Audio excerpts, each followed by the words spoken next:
بسم اللہ الرحمن الرحیم۔ السلام علیکم ورحمۃ اللہ۔ البخاری مسلم حدیث مبارک میں ہے، ام المؤمنین ام سلمہ رضی اللہ تعالی عنہا فرماتی ہیں کہ ام سلیم رضی اللہ تعالی عنہا نبی حضور اقدس صلی اللہ علیہ وآلہ وسلم کے پاس آئیں اور آپ سے دست ادب دریافت کیا کہ اگر عورت خواب میں ویسا ہی دیکھے جیسا مرد دیکھتا ہے تو عورت کیا کرے؟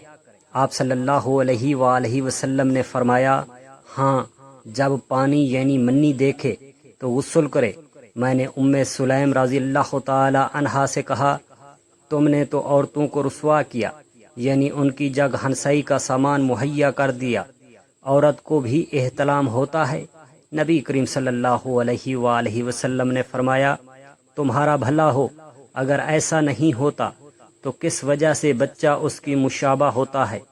تو معلوم ہوا کہ بچے کی پیدائش میں مرد اور عورت دونوں کا نطفہ شریک ہوتا ہے، اور جب عورت کی منی بھی ثابت ہوئی تو خواب میں اس کی منی کا نکلنا کیا وعید ہے جیسے مرد کی منی۔ آپ صلی اللہ علیہ وآلہ وسلم سے یہ سوال کرنے والی عورت آپ کی رضعی خالہ، جو کہ حضرت انس کی ماں، جس کے چلنے کی آواز آپ صلی اللہ علیہ وآلہ وسلم جنت میں سنی تھی، اللہ تعالیٰ نے اس عورت کو بہت ہی بہادری اور ہمت دے رکھی تھی کہ جنگ میں یہ ایام سلیم قیدیوں کو مرہم پٹی اور پانی پلانے میں حضور اقدس صلی اللہ علیہ وآلہ وسلم کا خوب ساتھ دیا کرتی تھی، جس نے جنگوں میں اثار قربانی کی مثالیں قائم کی تھیں۔ جب نبی کریم صلی اللہ علیہ وآلہ وسلم نے ہجرت کی تھی، اس وقت ام سلیم نے اسلام قبول کیا۔ وہ مدینہ کی تھی۔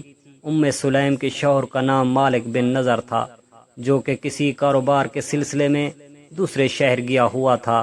جب شوہر گھر آیا تو ام سلیم نے اپنے خاوند سے کہا کہ میں مسلمان ہو گئی ہوں، تم بھی کلمہ پڑھ کر مسلمان ہو جاؤ۔ لیکن اس کے خاوند نے کہا کہ تم نے اپنا مذہب چھوڑ دیا ہے، تم بد دین ہو گئی ہو۔ ام سلیم نے کہا کہ میں بد دین نہیں ہوئی، بلکہ میں نے سیدھا راستہ چن لیا ہے۔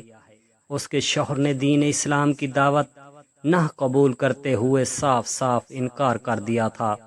اس دن کے بعد وہ اپنی بیوی پر سختی کرنے لگ گیا تھا۔ ایک دن شوہر گھر میں داخل ہوا تو اس نے دیکھا کہ ماں اپنے بیٹے انس کو کہہ رہی ہے کہ تم اسلام قبول کر کے نبی کریم کی صحبت میں آ جاؤ۔ بیوی کی باتیں سن کر شوہر نے کہا کہ تم میرے بیٹے انس کو بھی خراب کرنے کی سوچ رہی ہو۔ یہ بات سن کر ام سلیم نے کہا کہ میں اپنے بیٹے کو خراب نہیں کر رہی، بلکہ میں اپنے بیٹے کو حق پر لا رہی ہوں تاکہ وہ بھی حق پر جمع رہے۔ یہ ہوتا ہے حق کا احساس، جس میں ازواجی رشتہ چلا بھی جائے وہ گوارا ہو سکتا ہے، لیکن دین کا دامن ہاتھ سے چھوٹ جانا یہ گوارا نہیں۔ ایک دن مالک اپنے گھر سے ملک شام کی طرف جا رہا تھا کہ کسی نے اس کو راستے میں ہی قتل کر دیا تھا۔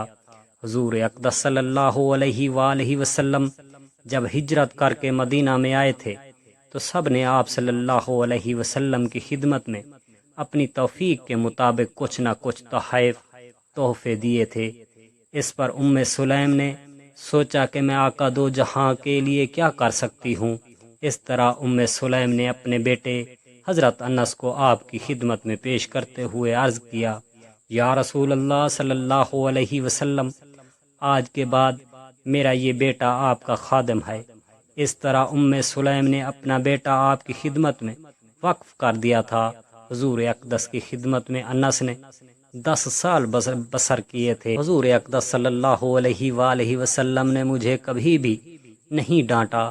حضرت ام سلیم بیوہ ہو چکی تھی۔ مدینے کے ایک شخص جس کا نام ابو طلحہ تھا، جو ابھی تک مشرک ہی تھا، ابو طلحہ اپنا رشتہ لے کر ام سلیم کے پاس آیا۔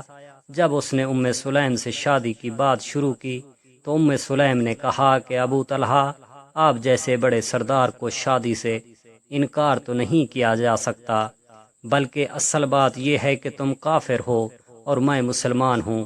تم کلمہ پڑھ کر مسلمان ہو جاؤ، میں آپ سے شادی کرنے کے لیے تیار ہوں۔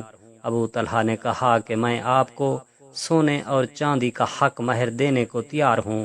سلیم نے بتایا کہ مجھے کسی چیز کی طلب نہیں ہے، مجھے بس یہ ہے کہ تم اسلام قبول کر لو، میرے لیے یہی سب کچھ ہے، مجھے آپ سے شادی کرنے سے کوئی شکوہ نہیں ہے، بلکہ مجھے اعتراض یہ ہے کہ تم بت کی پوجا کرتے ہو، جس بت کو فلاں قبیلے کا حبشی غلام بناتا ہے، یہ بت آپ کو کوئی نفع یا نقصان نہیں پہنچا سکتا، آپ پھر بھی اس کی عبادت میں لگے ہوئے ہو۔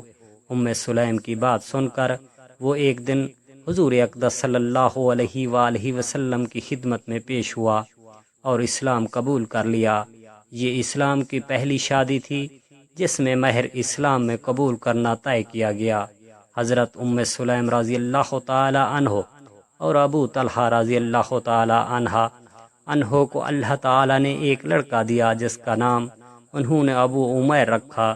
جب آقا دو جہاں سلیم کے گھر تشریف لے کر جاتے تھے تو ابو عمیر سے دل کی باتیں بھی کیا کرتے تھے اور ان کے ساتھ کھیلا کرتے تھے۔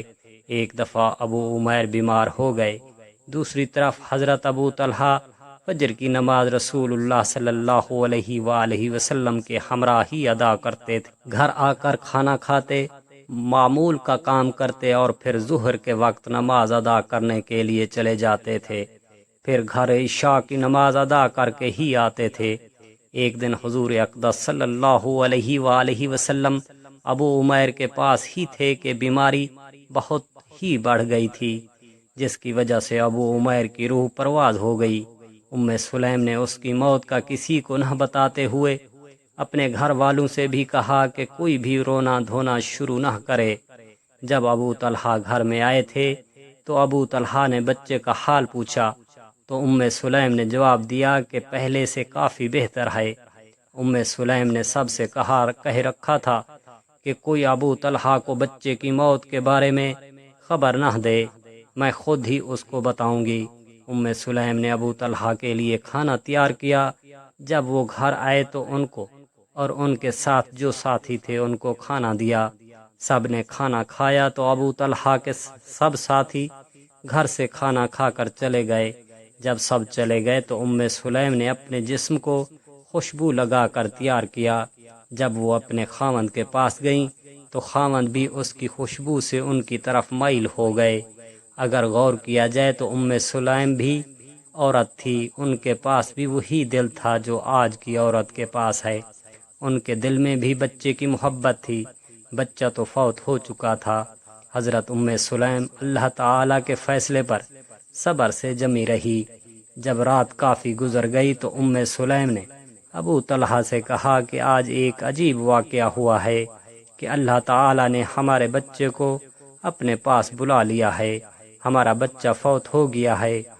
سلیم کی بات کو سن کر ابو طلحہ غصے میں آ کر کہنے لگے، آپ نے اس بات کو راز میں کیوں رکھا ہے؟ پھر ابو طلحہ نماز فجر ادا کرنے کے لیے نبی کریم صلی اللہ علیہ وآلہ وسلم کے پاس گئے۔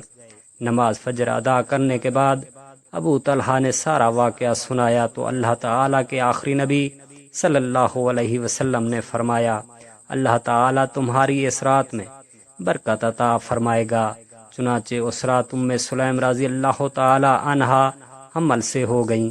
جب بچے کی ولادت ہوئی تو سب سے پہلے اس کو نبی کریم صلی اللہ علیہ وآلہ وسلم کی خدمت میں پیش کیا گیا۔ جب بچے کو آپ کے سامنے پیش کیا گیا تو آپ صلی اللہ علیہ وآلہ وسلم نے بچے سے پیار کیا اور اس کا نام عبداللہ رکھا۔